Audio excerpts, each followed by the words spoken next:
Non, on est dans une situation où c'est ce que vous dites qui renforce l'extrémisme. Quand vous dites que l'immigration pose un problème, il faut aussi parler des avantages de l'immigration. Parce que moi, quand je travaille en France, je paye mes impôts ici. Donc les étrangers qui sont là, il y a une partie qui peut travailler et envoyer au pays aidé. La majorité paye ses impôts, s'installe dans vos pays, enrichit vos pays. Donc ce sont des citoyens productifs. Après, il faut voir, il y a une minorité qui vient, il y a des morts, certes. Mais je voulais souligner une chose. Le discours que vous avez, il est encore légitime tant que l'Afrique restera muette. Et moi, aujourd'hui, je voulais m'indigner pour le silence de l'Union africaine. Les gens là qui meurent sur les plages, et je mesure mes mots, si c'était des Blancs, la terre entière serait en train de trembler. Ce sont des Noirs et des Arabes. Alors eux, quand ils meurent, ça coûte moins cher. Ici, j'étais venu en 2008 et j'avais dit, l'Union européenne, avec ses flottes de guerre, avec son économie, je vous dis une chose, si on voulait attaquer nos pays ici en Occident, il y aurait des moyens de se défendre. Donc si on voulait sauver les gens dans l'Atlantique, dans la Méditerranée, on le ferait. Parce que les moyens qu'on a mis pour Frontex, on aurait pu les utiliser pour sauver les gens. Mais on attend qu'ils meurent d'abord. C'est à croire que le laisser mourir est même un outil dissuasif. Et je vais vous dire une chose, ça ne dissuade personne. Parce que quelqu'un qui part et qui envisage l'éventualité d'un échec, celui-là peut trouver le péril absurde et donc l'éviter. Mais celui qui part pour la survie, qui considère que la vie qu'il a à perdre ne vaut rien, eh bien celui-là, sa force est inouïe, parce qu'il n'a pas peur de la mort. C'est exactement pourquoi il faut fermer des frontières complètement. Il faut sauver l'Afrique et sauver l'Europe. Vous ne pourrez pas rester comme vous ne resterez pas comme des poissons rouges dans la forteresse européenne. La crise actuelle nous a démontré ça. Au jour d'aujourd'hui, l'Europe ne sera plus jamais épargnée tant qu'il y aura des conflits ailleurs dans le monde. L'Europe ne sera plus jamais opulente tant qu'il y aura des carences ailleurs dans le monde. On est dans une société de la mondialisation où un Indien gagne sa vie à Dakar, un Dakarois gagne sa vie à New York, un Gabonais gagne sa vie à Paris. Que ça vous plaise ou non, c'est irréversible. Alors trouvons une solution collective ou bien déménager d'Europe parce que j'ai l'intention de rester. Quand quelqu'un part, c'est comme quelqu'un qui est élu, choisi, peut-être le plus débrouillard. Et il y a tout un clan ou toute une famille qui pose son espoir sur cette personne-là. Monsieur, là, je vous vois bien habillé, bien nourri. Si vous étiez affamé chez vous, peut-être que votre famille serait ravie d'imaginer que vous pourriez aller gagner de quoi faire vivre les autres. Donc c'est aussi une solidarité qui est en œuvre. On laisse partir quelqu'un, on compte sur lui. Vous allez me laisser terminer. Et Schengen, entre guillemets Schengen, ça me permet d'être invité aux Pays-Bas, monsieur, donner des conférences dans vos universités. Quand ils trouvent que mon cerveau est convenable, là, ils l'utilisent.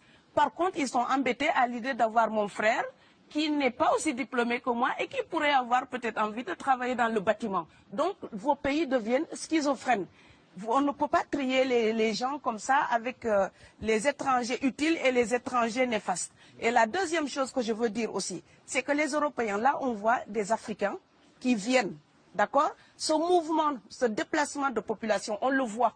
Mais on ne voit pas le mouvement des Européens allant vers les autres pays.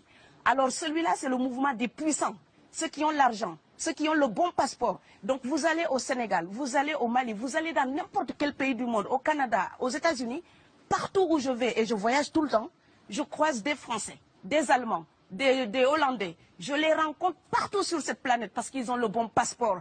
Donc, comme avec l'exotisme, l'Europe s'était arrogé le précepte unique, unilatéral, de l'exotisme. Les autres sont exotiques. Alors que pour quelqu'un de mon village, il n'y a rien de plus exotique que quelqu'un d'Amsterdam. Maintenant, pour l'étranger aussi, pour les voyages des temps modernes avec la mondialisation, quand les pauvres viennent vers vous, il y a des mouvements de foule qu'il faut bloquer. Mais quand vous, avec votre passeport et avec toutes les prétentions que cela donne, vous débarquez dans les pays du tiers-monde, là, vous êtes en terrain conquis. Donc, on voit les pauvres qui se déplacent, on ne voit pas les riches qui investissent dans nos pays. L'Afrique se développe en taux entre 5 et 10%. Ce n'est plus de la progression, c'est de la surchauffe. Sauf que quand des pays du tiers-monde se développent et qu'ils n'ont pas les moyens, pour gérer tout ça, il faut une ingénierie, il faut une formation, il faut des populations pour installer une démocratie. Là, cette surchauffe-là, vous avez besoin qu'on reste dominé pour servir de débouché à l'industrie européenne. Alors il faut arrêter l'hypocrisie. On sera riches ensemble ou on va se noyer tous ensemble. Et je pense que l'Afrique et l'Europe, par exemple, sont là comme des enfants qui se regardent à travers un miroir déformant. Il serait enfin temps qu'ils se respectent, enfin qu'elles se respectent suffisamment pour que l'Europe arrête de nous envoyer ses déchets industriels pour construire avec nous de véritables industries, pour que l'Europe participe à ce développement et que l'Afrique, 60 ans après les indépendances, arrête de dire c'est la faute des autres. Au bout d'un moment, indépendance, c'est responsabilité. Si nous sommes vraiment indépendants en Afrique, nous sommes aussi responsables de notre destin. Et ça ne se fera pas sans les Européens et l'Europe ne s'en sortira pas sans l'Afrique parce que sinon nous serons un boulet que vous traînerez. Donc ce monde-là est lié et je pense que l'entente, je rêve d'une entente, d'une fraternité. Oui, je sais, ça fait bisounours. Mais il me faut garder cette utopie-là pour garder le courage d'écrire toutes les nuits. Parce que j'ai fait le vent de l'Atlantique il y a bientôt 12 ans. Aujourd'hui, à l'époque, quand je parlais de dizaines de morts dans l'Atlantique, on me disait « tu exagères ». Maintenant qu'on les ramasse par milliers, je suis absolument triste de devoir réaliser tout simplement qu'en tant qu'auteur, je ne fais que répondre à l'injonction de Schiller. La dignité de l'homme est remise entre vos mains, gardez-la.